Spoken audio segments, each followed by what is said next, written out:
Peter Wright, you're not the world champion anymore as you're sitting there. And does that... Right. I thought we'd get off to a good start this year. Obviously... Where's the off button? But obviously, it must hurt you. I mean, it must have hurt the last time I saw you. You were trudging out the alley pally. And how have you reacted to that? Has it been a chance to reset button and re-fire yourself up? Or how do you feel? I feel... I don't know. I feel fine. I'm not.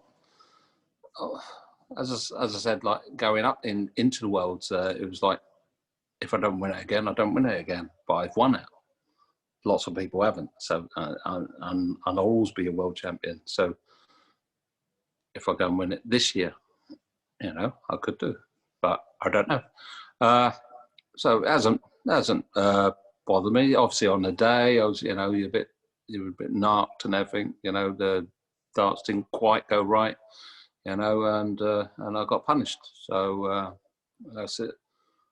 But you just got to get on with your next competition. And this year, hello you, pussycat's coming. Get your towel over there. Come on. Right. Yeah, I mean, and obviously that Gerwin is now world number one, and Gerwin's now world number one. That was again an opportunity that the three of you were vying for that with Michael and yourself. Was that a missed opportunity, do you think, to try and do that, or again, is that gives you something else to sort of focus on this year? I've said before, I'm not really bothered me about number one. If I got to number one, I got to number one. It's like, I know I'm an old man, but I think it was good for, I suppose, the three of us, that darts is that close at the moment, that three players could have been number one, by the end of the World Championships, which makes a change instead of one guy being out there like £1 million in front of like Michael normally is. You could give up for a year and then come back and he'll still be number one, but it's good that me and Gezi worked that hard to put us up into that position. So I don't think darts has ever had three players vying for the top. No, I don't think so either, because like obviously Phil's always gone ahead and stuff like that, and then Michael's done the exact same thing. So yeah, it's been good. You're going to the Masters at the weekend. A year ago, you were going there as you went and won the tournament, and you were there as defending world champion as well. It's your first walk on. I mean, Gerwin's going to do that this weekend. You're good friends with Gerwin. Is there a special feeling? Do you feel slightly jealous that he's going to get that chance this year again? He's going to miss out on.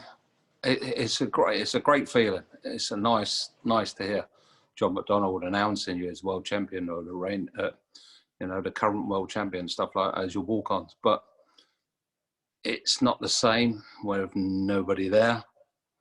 It's it's the only thing I feel sorry for him. Like at the Masters last year, we had people there, so that was really good. And obviously the Aberdeen, we had a crowd there, and that was a special feeling. And unfortunately, he's not going to get that until maybe later on this year, which then he'll go, wow, this feels really good. So it's got something to look forward to. Are you concerned that we're going to have a repeat of 2020? I mean, obviously, every player in some way or form, mainly the top players of all, Michael, yourself, Gerwin, Nathan, and Gary, have all said it's just not the same. And whatever happens, we're going to be, looks like we're in that situation again for some time. I mean, are you sort of getting used to it now? Are you sort of, look, that's not an issue anymore, we've just got to crack on? For instance, last year, I was like getting really fed up with the whole COVID situation. I was getting down, depressed. I didn't want to be here anymore. But now I've got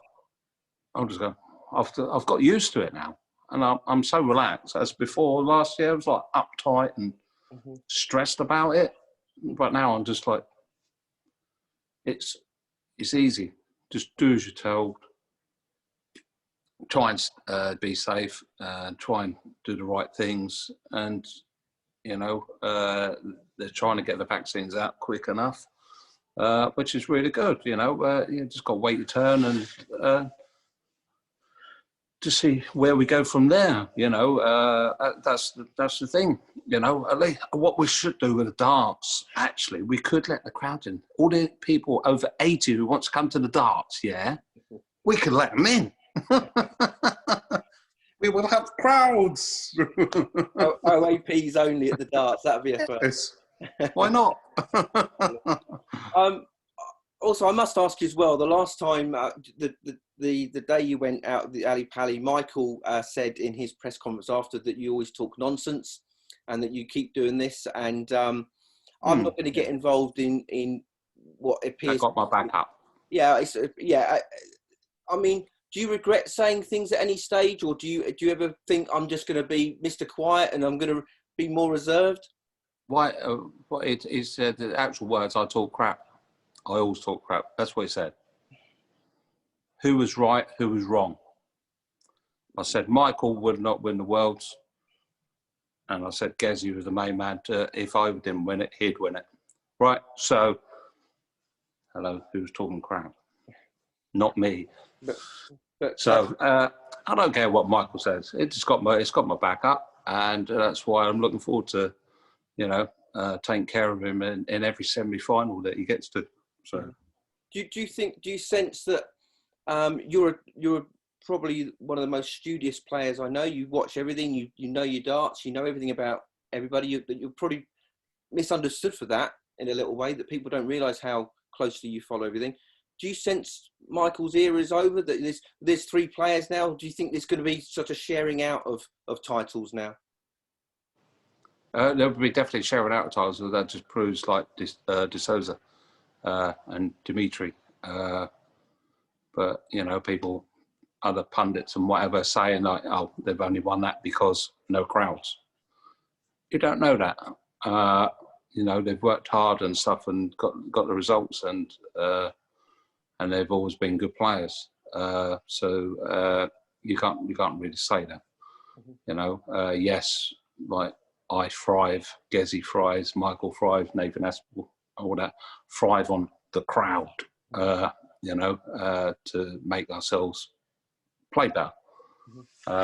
And it's, as I say, it's our fault that we can't get ourselves in that sort of situation, get yourselves up. But Gezi's managed to do that by winning a lot of titles last year. So he's found that little bit of magic, what works for him, and it's up to me and Michael to try and get that same sort of thing going.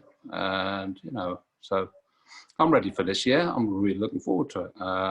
So I was going to ask. I can't wait to be number 2, Sue. I was just going to actually, to a final point, is that you said you're happy. You weren't not happy, but you're okay with not being world champion. You're not that fussed about being world number 1. So what would you class as a good 2021 for you then? Good 2021. Obviously to regain the Masters. I want to win the match play. I think I'm due that one. So I'll be concentrating on them. But the way I feel at the moment, I feel like I can beat anyone in the world at the moment. So bring it on. I'm looking forward to this year. It'd be nice to know what's on the calendar, because we haven't got one. So I'll be a bit gutted if there's no darts this year. Well, on that note, thank you very much, Peter. Thanks for your time, and wish you all the best for the weekend. Yes, well, thanks, buddy.